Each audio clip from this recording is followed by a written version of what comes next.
3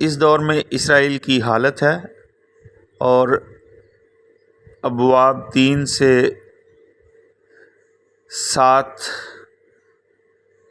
اور پھر اس کی 16 آیت تک 12 قاضیوں کی سرگرمیاں، ابواب 17 سے 18 بنی دان کو علاقہ اور جائے عبادت ملتی ہے، ابواب 19 سے 21 بنیامین کا جرم۔ اب قضات کی کتاب میں اہم نکات دیکھتے ہیں۔ باہمی رہائش،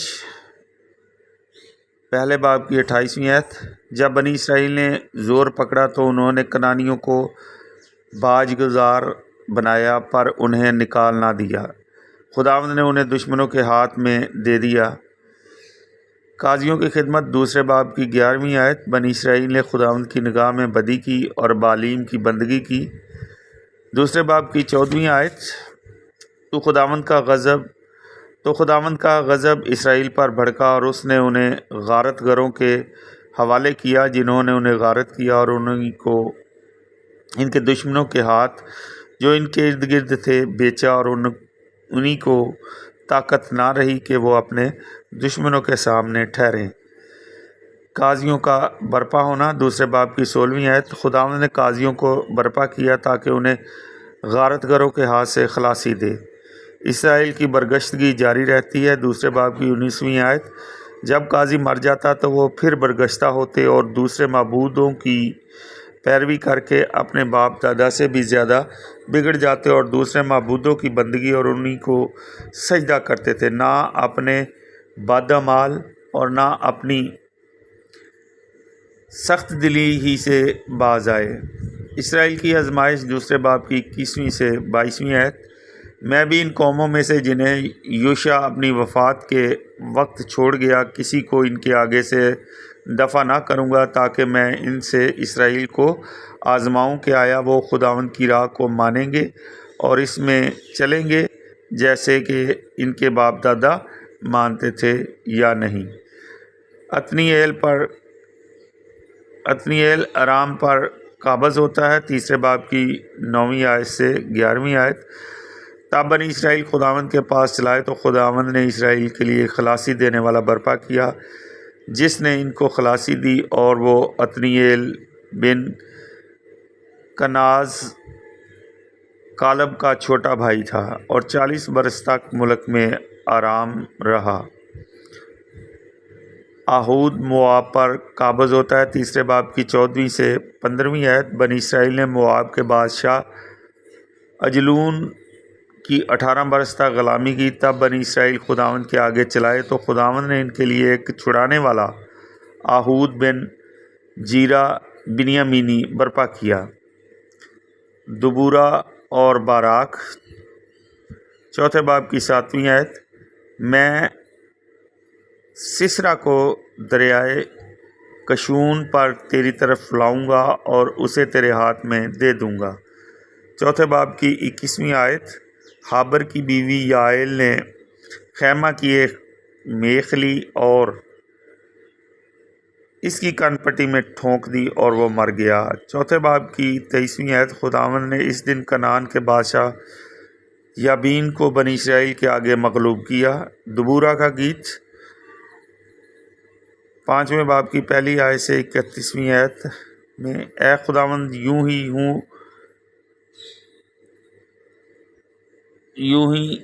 ہوں کل دشمن ہلاک، اس آفتاب کی طرح ہوں تیرے پیارے، جو طلوع ہوتا ہے آب و تاب میں۔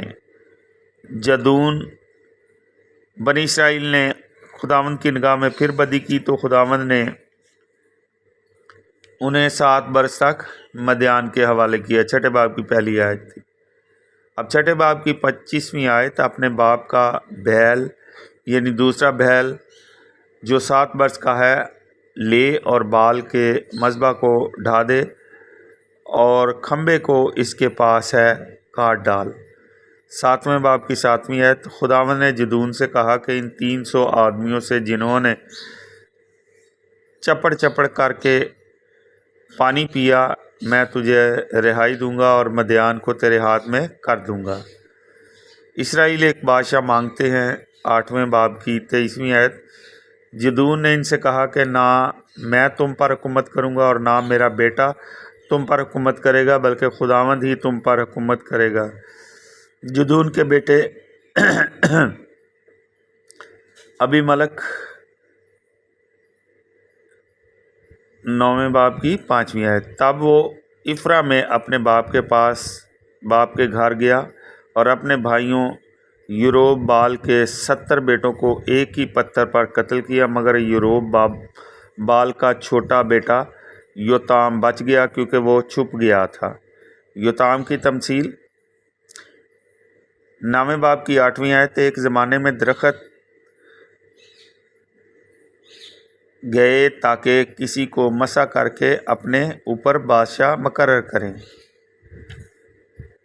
ابی ملک کی موت 9ویں باب کی 53 آیت۔ ابھی ایک عورت نے چکی کا پتھر ابی ملک کے سر پر گرایا اور اس کی کھوپڑی توڑ دی۔ یفتہ کی بیٹی 11ویں باب کی 3 آیت۔ یفتہ اپنے بھائیوں کے سامنے سے بھاگا اور توب کے علاقے میں جا رہا تو اس کے پاس لفنگے لوگ جمع ہوئے اور وہ اس کے ساتھ باہر نکلتے تھے۔ 11ویں باب کی 29ویں آیت۔ اور روح خداوند کا نزول یفتہ پر ہوا اور بنی عمون کی طرف گیا، اور یفتہ نے خداوند کی منت مانی اور کہا میرے گھر کے دروازے میں سے جو کوئی مجھے ملنے کو باہر نکلے گا وہ خداوند کا ہوگا، میں اسے سوختنی قربانی گزرانوں گا۔ شمشون 13ویں باب کی 3 آیت سے 5ویں آیت۔ خداوند کا فرشتہ اس عورت کو دکھائی دیا اور اس نے اس سے کہا تو بھانجا اور تیرا کوئی بچہ نہیں، لیکن تو حاملہ ہوگی اور تیرے بیٹا ہوگا۔ پس وہ اب خبردار رہ اور نہ میں یا کوئی نشہ آور چیز پی اور نہ ہی کوئی ناپاک چیز کھا، کیونکہ تو حاملہ ہوگی اور تجھ سے بیٹا ہوگا اور اس کے سر پر اس طرح نہ پھرے گا، کیونکہ وہ لڑکا اپنی ماں کے پیٹ ہی سے خدا کا نذیر ہوگا اور اسرائیل کو فلسطینیوں کے ہاتھ سے رہائی دینا شروع کرے گا۔ دلیلہ کے ہاتھوں دھوکہ 16 باب 4 آیت۔ میں ایک عورت پر عاشق ہوا جس کا نام دلیلہ تھا۔ دجون کا بت گر جاتا ہے 16ویں باب کی 30ویں آیت۔ شمشون بولا کہ میری جان فلسطینیوں کے ساتھ جائے، اور اس نے زور سے انہیں ہلایا تو مندر کتبوں اور سب لوگوں پر جو وہاں تھے گر پڑا، اور وہ لوگ جنہیں اس نے اپنی موت کے وقت مارا ان سے زیادہ تھے جنہوں نے اس نے اپنی زندگی میں قتل کیا تھا۔ اسرائیل میں ناتفاقی 17 باب کی 6 آیت۔ ان دنوں میں اسرائیل کا کوئی بادشاہ نہیں تھا، اور ہر ایک شخص جو اس کی نظر میں اچھا لگتا وہی کرتا تھا۔ دان کا موبد، انہوں نے اس شہر کا نام دان اپنے باپ کے نام کے دان پر رکھا۔ 18ویں باب کی 29ویں آیت۔ جو اسرائیل سے پیدا ہوا تھا، اور اس شہر کا نام اس سے پہلے لا یش تھا۔ 18ویں باب کی 31ویں آیت۔ ان دنوں میں جب تک کہ خدا کا گھر شیلو میں تھا، وہ میکا کا گڑھا ہوا بت ان کے پاس رہا۔ بنیامینیوں کا جرم 19 باب کی 30ویں آیت۔ جس دن سے کہ بنی اسرائیل مصر سے نکلے ہمارے آج کے دن تک کبھی ایسا نہ ہوا اور نہ دیکھا گیا۔ 21ویں باب کی 17 آیت۔ انہوں نے کہا کہ بنیامین کے باقی ماندہ کس طریقے سے بچا رکھے جائیں تاکہ بنی اسرائیل میں سے ایک قبیلہ مٹ نہ جائے۔ اسرائیل بے چینی کے عالم میں 21 باب کی 25ویں آیت۔ ان دنوں میں اسرائیل میں کوئی بادشاہ نہ تھا، ہر انسان جو اس کی نظر میں اچھا لگے وہی کرتا تھا۔ ابھی ہم دیکھتے ہیں کہ کتاب کی جو غزات کی کتاب سے ہم کیا سیکھتے ہیں، اس کے اہم نکات۔ نمبر 1، ایک بار اسرائیل کے ساتھ عہد باندھنے کے بعد اس سے غرض نہیں کی کہ کیا ہوتا ہے۔ خدا کبھی بھی اپنے لا انتہا صبر اور برداشت سے اکتاتا نہیں، بلکہ اپنی گہری اور غیور محبت سے اپنے لوگوں کو پیار کرنا جاری رکھتا ہے اور اپنے لوگوں کے درمیان کیے ہوئے عہد پر قائم رہتا ہے۔ لیکن اسرائیل عہد کی پاسداری نہیں کرتا، وہ خدا سے دور چلا جاتا ہے، وہ اسے نظر انداز کرتا ہے اور پریشانی اور دکھ میں مبتلا ہو جاتا ہے۔ اسرائیلی لوگوں کو بچانے کے لیے خدا قاضیوں کو برپا کرتا ہے جو انہیں تعلیم دیتے ہیں کہ خدا کے پاس واپس آئیں، کیونکہ انسان صرف اپنی طاقت و قوت کے سہارے زندہ نہیں رہ سکتا۔ خدا کے روح کی بدولت متحرک ہو کر قاضی لوگوں کو آزادی دلاتے ہیں۔ نمبر 2 پہ اہم نکتہ ہے برابری افزائش نسل و فصل کے دیوتاؤں اشر، بال، اشتاروت اور ملوک کی مقامی و علاقائی عبادت سے متاثر ہو کر جن مندروں کی قربان گاہوں پر کنعانی انسانی قربانیاں گزرانتے تھے اور بچوں کو سوختری قربانی کے طور پر جلاتے تھے، اسرائیلیوں نے بھی اپنے درمیان ویسا ہی کرنا شروع کر دیا۔ ان شیطانی عوامل کا خاتمہ کرنا ممکن نہیں تھا، وہ ہر وقت جاری رہتے تھے جب تک کہ انبیاء کا دور شروع نہیں ہوا تھا۔ نمبر 3، مادی طور پر امیر کنعانیوں اور معاشرتی طور پر احساس برتری کے قائل فلسطینیوں کے درمیان رہتے ہوئے بنی اسرائیل موجودہ دور میں کلیسیا کا عکس پیش کرتی ہے۔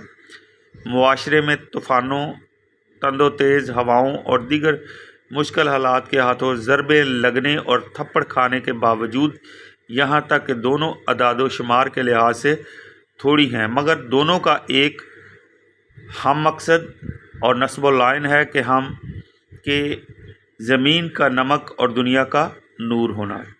نمبر 4، مختلف لوگوں اور واقعات کے ذریعے خدا اپنے نجات بخش منصوبے کو جاری رکھتا ہے، یہاں تک کہ کبھی کبھار وہ اس کام کے لیے نااہل اور کم تر لوگوں کو بھی استعمال کرتا ہے۔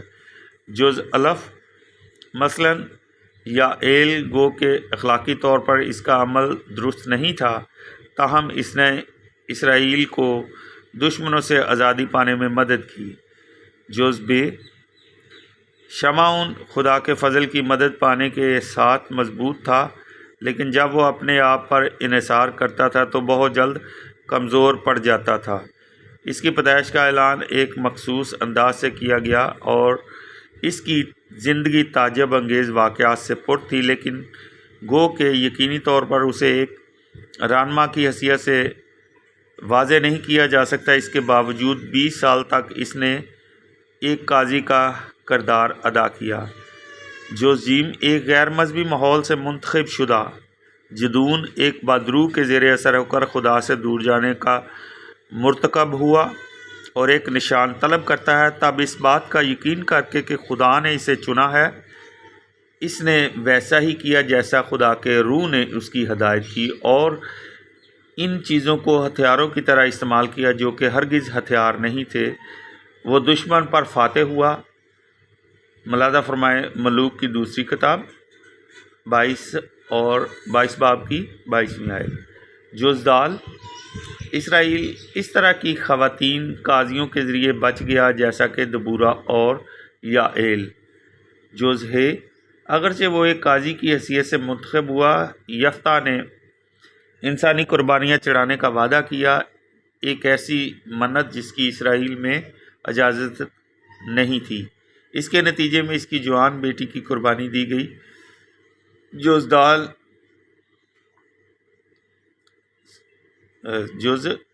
واو نجات خدا کی طرف سے ملتی ہے۔ خدا اپنے عہد کو متحرک رکھنا جاری رکھتا ہے۔ دنیا کے نزدیک جو حماقت ہے، خدا نے اسے چن لیا تاکہ حکیموں کو شرمندہ کرے اور دنیا کے نزدیک جو کمزوری ہے خدا نے اسے چن لیا تاکہ زور آوروں کو شرمندہ کرے اور دنیا کے نزدیک جو کمینگی اور حقیری اور جو کچھ ہیچ ہے خدا نے اسے چن لیا تاکہ جو کچھ ہے اسے ہیچ کر دے تاکہ کوئی بشر خدا کے حضور فخر نہ کرے۔ اس کے ساتھ آپ ملاحظہ فرما سکتے ہیں کرنتھیوں کے نام پولس رسول کا پہلا خط پہلا باب 27 سے 29 آئے۔ اب 5ویں نمبر پر دیکھتے ہیں 12 قاضی۔ نمبر 1 عتنییل یہودا سے، پہلے باب کی 9ویں آیت سے 15ویں آیت، پھر تیسرے باب کی 7ویں سے 11ویں آیت۔ نمبر 2 آہود قاضی ہے، بنیامین سے ہے، جو تیسرے باب کی 12ویں سے 30ویں آیت۔ شمحجر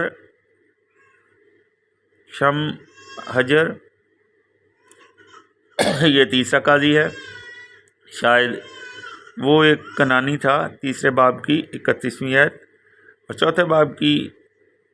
چوتھا جو قاضی ہے وہ ہے دبورہ، باراک اور یوئیل افراہیم سے، چوتھے باب کی پہلی آیت سے 5ویں باب کی 31ویں آیت تک۔ ابھی 5ویں نمبر پر دیکھتے ہیں جدون منسے سے، چھٹے باب کی پہلی آیت سے 8ویں باب کی 35ویں آیت۔ تولا 6 نمبر پر ہے، یہ ساکر سے، 10ویں باب کی پہلی آیت سے دوسری آیت۔ 7ویں نمبر پر یائر جلاد منسے سے، 10ویں باب کی تیسری سے 5ویں آیت۔ 8ویں نمبر پر دیکھتے ہیں یفتہ جلاد منسے سے، 10ویں باب کی 6 آیت سے 12ویں باب کی 7ویں آیت۔ 9ویں نمبر پر دیکھتے ہیں ابسان یہودا سے، 12ویں باب کی 8ویں سے 10ویں آیت۔ 10ویں نمبر پر ایلون زبلون سے، 12ویں باب کی 11ویں سے 12ویں آیت۔ 11ویں نمبر پر دیکھتے ہیں عبدون افراہیم سے، 12ویں باب کی 13ویں سے 15ویں آیت۔ اور 12واں جو قاضی ہے وہ ہے شمشون دان سے، 13ویں باب کی پہلی آیت سے پھر 16ویں آیت اور پھر 31ویں آیت۔ شمشون کو سمسون بھی کہتے ہیں۔ سو میرے عزیزو، آج ہم نے قضات کی کتاب کی جو اہم نکات ہیں ان کی اسٹڈی کی، اور اس کے بعد پھر ہم نے قضات کی کتاب سے ہم کیا سیکھتے ہیں اس کے اہم نکات کی اسٹڈی کی ہے۔ سو نیکسٹ اسٹڈی میں ہم روت یعنی راؤت کی کتاب کی اسٹڈی کریں گے، چونکہ یہ جو کتابیں ہیں یہ چھوٹی چھوٹی سی ان کے پیجز ہیں، تھوڑے ہیں، تو اس لیے ان چھوٹی کتابوں کو ایک ہی بائبل اسٹڈی کے سیشن میں ہم کمپلیٹ کر لیا کریں گے۔ سو اپنے خادم reverend archbishop doctor Stephen Siddique کو اجازت دیں۔